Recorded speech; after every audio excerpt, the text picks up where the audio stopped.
Good morning student. देखो जिदा कि तुहानूं मैं फस्ट वीडियो दे विच दस दिता सी ऑपरेटिंग एक्टिविटीज़ किहड़ियां हुंदियां, investing activities किहड़ियां and financing activities किहड़ियां।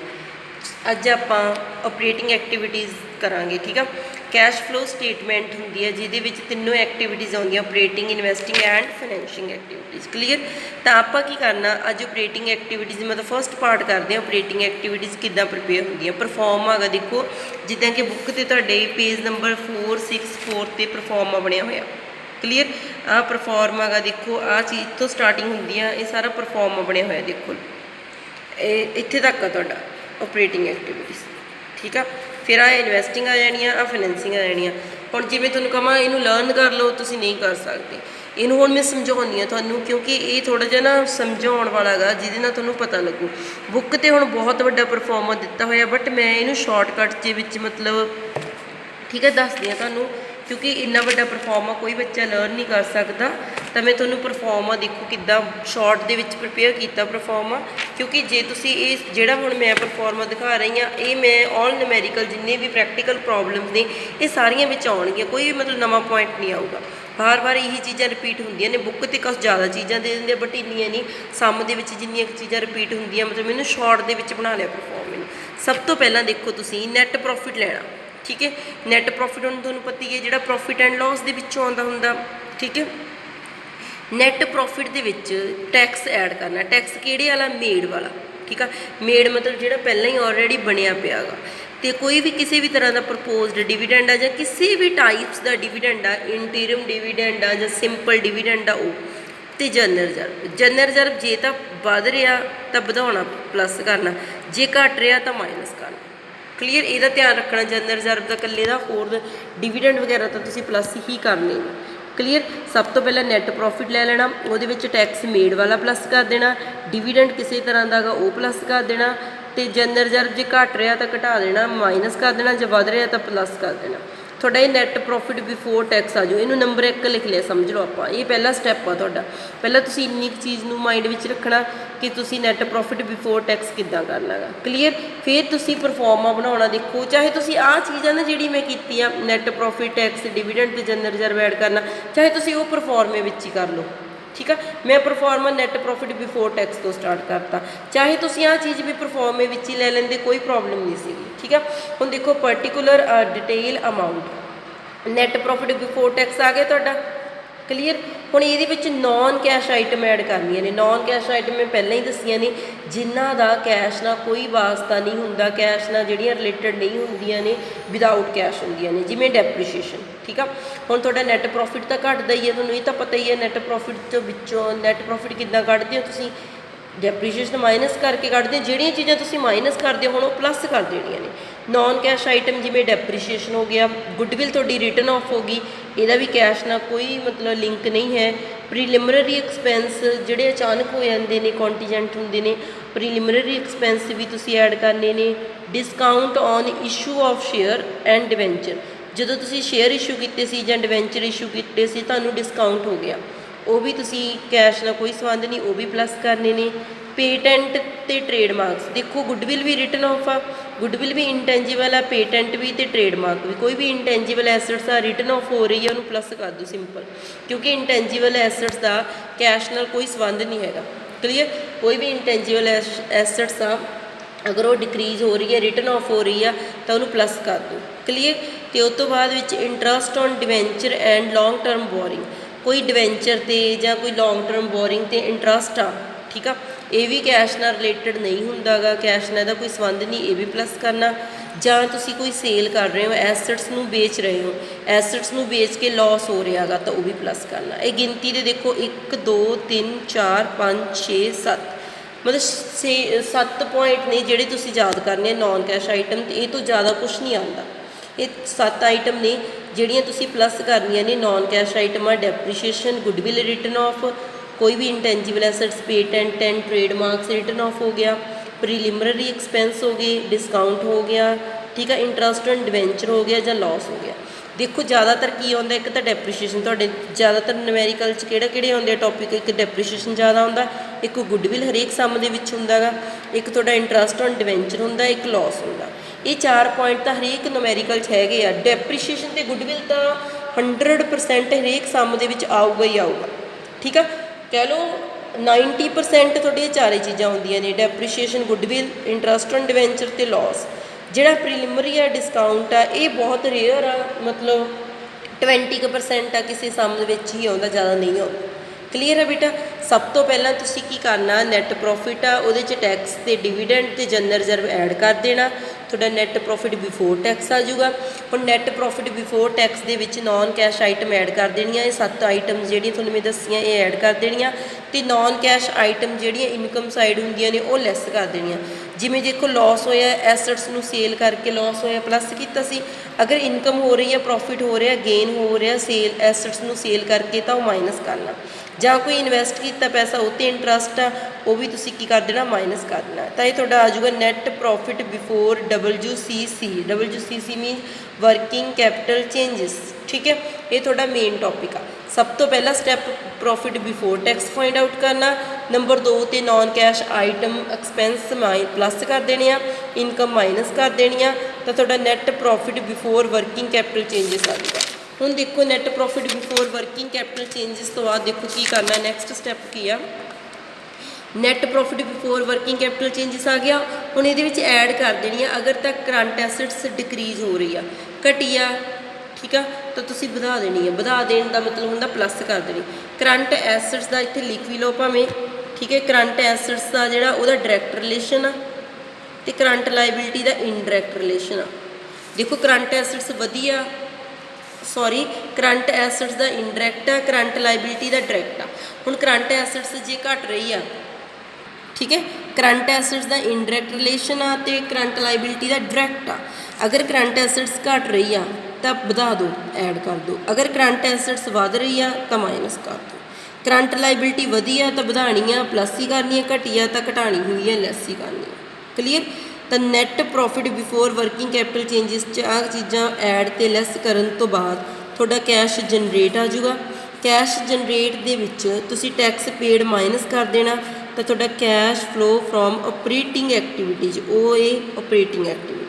ਹੁਣ ਕੈਸ਼ ਕਰੰਟ ਐਸੈਟ ਤੁਹਾਨੂੰ ਪਤਾ ਹੀ ਹੈ ਕਿਹੜੀਆਂ ਕਿਹੜੀਆਂ ਹੁੰਦੀਆਂ ਨੇ, ਸਟਾਕ, ਡੈਟਰ, ਬੈਲਰ, ਰਿਸੀਵੇਬਲ ਪਹਿਲਾਂ ਕੀਤੀਆਂ ਹੋਈਆਂ ਨੇ। ਕਰੰਟ ਲਾਇਬਿਲਿਟੀ, ਕ੍ਰੈਡਿਟਰ, ਆਊਟਸਟੈਂਡਿੰਗ ਐਕਸਪੈਂਸ ਵਗੈਰਾ, ਠੀਕ ਹੈ। ਕਰੰਟ ਐਸੈਟ ਦੇ ਵਿੱਚ ਇੱਕ ਕੈਸ਼ ਤੇ ਬੈਂਕ ਵੀ ਆਉਂਦਾ ਗਾ, ਉਹ ਕੈਸ਼ ਤੇ ਬੈਂਕ ਨਹੀਂ ਲੈਣਾ, ਕੈਸ਼ ਵੀ ਨਹੀਂ ਲੈਣਾ ਤੇ ਬੈਂਕ ਵੀ ਨਹੀਂ ਲੈਣਾ, ਕਿਉਂਕਿ ਉਹ ਕੈਸ਼ ਐਂਡ ਕੈਸ਼ ਇਕੁਇਵਲੈਂਟ ਦੇ ਅੰਡਰ ਆਉਂਦਾ ਗਾ। ਤੁਹਾਡੇ 4 ਹੈਡਿੰਗ ਦੱਸੇ ਸੀ ਨਾ ਮੈਂ, operating activities, investing activities, financing activities ਤੇ ਕੈਸ਼ ਐਂਡ ਕੈਸ਼ ਇਕੁਇਵਲੈਂਟ। ਤਾਂ ਕੈਸ਼ ਤੇ ਬੈਂਕ ਬੈਲੈਂਸ ਨਹੀਂ ਲੈਣਾ, ਉਹ ਤੁਹਾਡਾ ਕਿਹਦੇ ਵਿੱਚ ਆਊਗਾ, ਕਰੰਟ ਐਸੈਟਸ ਵਿੱਚ ਨਹੀਂ ਆਊਗਾ, ਠੀਕ ਆ, ਉਹ ਕੈਸ਼ ਐਂਡ ਕੈਸ਼ ਇਕੁਇਵਲੈਂਟ 'ਚ ਆਊਗਾ, ਠੀਕ ਆ। ਇਹਨਾਂ ਤੋਂ ਬਿਨਾਂ ਸਾਰੀਆਂ ਕਰੰਟ ਐਸੈਟਸ ਇਨਕਲੂਡ ਕਰਨੀਆਂ ਨੇ। ਆਪਰੇਟਿੰਗ ਐਕਟੀਵਿਟੀਜ਼ ਕਲੀਅਰ ਹੋ ਗਈ ਬੇਟਾ। ਦੁਬਾਰਾ ਮੈਂ ਡਿਸਕਸ ਕਰਨ ਲੱਗੀ ਹਾਂ। ਸਭ ਤੋਂ ਪਹਿਲਾਂ ਨੈਟ ਪ੍ਰੋਫਿਟ ਲੈਣਾ, ਉਹਦੇ 'ਚ ਟੈਕਸ ਮੇਡ, ਡਿਵੀਡੈਂਡ ਤੇ ਕਿਸੇ ਵੀ ਤਰ੍ਹਾਂ ਦਾ ਜਨਰਲ ਰਿਜ਼ਰਵ ਆ ਉਹ ਪਲੱਸ ਕਰ ਦੇਣਾ। ਬਿਫੋਰ ਟੈਕਸ ਆ ਜਾਊਗਾ, ਬਿਫੋਰ ਟੈਕਸ ਦੇ ਵਿੱਚ ਨੋਨ ਕੈਸ਼ ਆਈਟਮ ਪਲੱਸ ਕਰ ਦੇਣੀਆਂ ਨੇ, ਡੈਪਰੀਸ਼ੀਏਸ਼ਨ ਹੋ ਗਈ, ਗੁੱਡਵਿਲ ਹੋ ਗਈ, ਇੰਟਰਸਟ ਔਨ ਡਿਵੈਂਚਰ, ਲੋਸ ਹੋ ਗਿਆ, ਤੇ ਪ੍ਰੋਫਿਟ ਹੋਇਆ ਸੇਲ ਕਰਕੇ ਐਸੈਟਸ ਨੂੰ, ਇੰਟਰਸਟ ਹੋਇਆ ਇਨਵੈਸਟਮੈਂਟ ਦਾ, ਇਨਕਮ ਮਾਈਨਸ ਕਰ ਦੇਣੀ ਹੈ। ਤਾਂ net profit before working capital changes ਆ ਜਾਊਗਾ। ਵਰਕਿੰਗ ਕੈਪੀਟਲ ਚੇਂਜਸ ਦੇ ਵਿੱਚ ਕੀ ਕਰਨਾ, ਕਰੰਟ ਐਸੈਟਸ ਘਟੀ ਆ ਤਾਂ ਪਲੱਸ ਕਰ ਦਿਓ, ਵਧੀ ਆ ਤਾਂ ਮਾਈਨਸ ਕਰ ਦਿਓ। ਕਰੰਟ ਲਾਇਬਿਲਿਟੀ ਵਧੀ ਆ ਤਾਂ ਵਧਾ ਦਿਓ, ਪਲੱਸ ਕਰ ਦਿਓ, ਘਟੀ ਆ ਤਾਂ ਘਟਾ ਦਿਓ, ਮਾਈਨਸ ਕਰ ਦਿਓ। ਕੈਸ਼ ਜਨਰੇਟ ਆ ਜੂ, ਲਾਸਟ ਵਿੱਚ ਟੈਕਸ ਮਾਈਨਸ ਕਰ ਦੇਣਾ, ਤੁਹਾਡਾ cash flow from operating activities ਆ ਜਾਊਗਾ। ਕਲੀਅਰ। ਹੁਣ ਆਪਾਂ ਇੱਕ ਇਲਾਸਟ੍ਰੇਸ਼ਨ ਕਰਨ ਲੱਗੇ ਹਾਂ ਜਿਹਦੇ ਨਾਲ ਤੁਹਾਨੂੰ ਕਲੀਅਰ ਹੋ ਜਾਊਗਾ। ਇਲਾਸਟ੍ਰੇਸ਼ਨ ਨੰਬਰ 5 ਆ, ਦਾ net profit of a company before tax 12,50,000, 12,50,000 ਦਾ ਨੈਟ ਪ੍ਰੋਫਿਟ ਆ ਬਿਫੋਰ ਟੈਕਸ। ਕਲੀਅਰ। ਫਿਰ ਉਹ ਤੋਂ ਬਾਅਦ ਚੀਜ਼ਾਂ ਤੁਹਾਨੂੰ ਦਿੱਤੀਆਂ, ਡੈਪਰੀਸ਼ੀਏਸ਼ਨ ਦਿੱਤੀ ਹੈ, ਗੁੱਡਵਿਲ ਦਿੱਤੀ ਹੈ, ਲੋਸ ਦਿੱਤਾ, ਠੀਕ ਆ। ਆਹ ਤੁਹਾਨੂੰ 2019 ਤੇ 2020 ਦੀਆਂ ਐਸੈਟਸ ਤੇ ਲਾਇਬਿਲਿਟੀਜ਼ ਦਿੱਤੀਆਂ ਹੋਈਆਂ ਨੇ, current assets and current liability. Cash flow from operating activities calculate ਕਰਨਾ।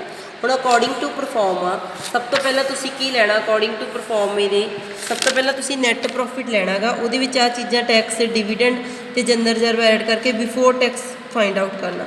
ਜਦੋਂ ਕਿ ਤੁਹਾਨੂੰ ਨਿਊਮੈਰੀਕਲ ਦੇ ਵਿੱਚ ਨੈਟ ਪ੍ਰੋਫਿਟ ਬਿਫੋਰ ਟੈਕਸ ਹੀ ਦਿੱਤਾ ਹੋਇਆ, ਦੇਖੋ ਨੈਟ ਪ੍ਰੋਫਿਟ ਬਿਫੋਰ ਟੈਕਸ ਦਿੱਤਾ ਹੋਇਆ ਨਾ, ਇਟ ਮੀਨਸ ਪਹਿਲਾ ਸਟੈਪ ਤੁਹਾਡਾ ਕੱਟਿਆ ਗਿਆ, ਤੁਸੀਂ ਸਿੱਧਾ ਹੀ ਨੈਟ ਪ੍ਰੋਫਿਟ ਬਿਫੋਰ ਟੈਕਸ ਲੈ ਲੈਣਾ।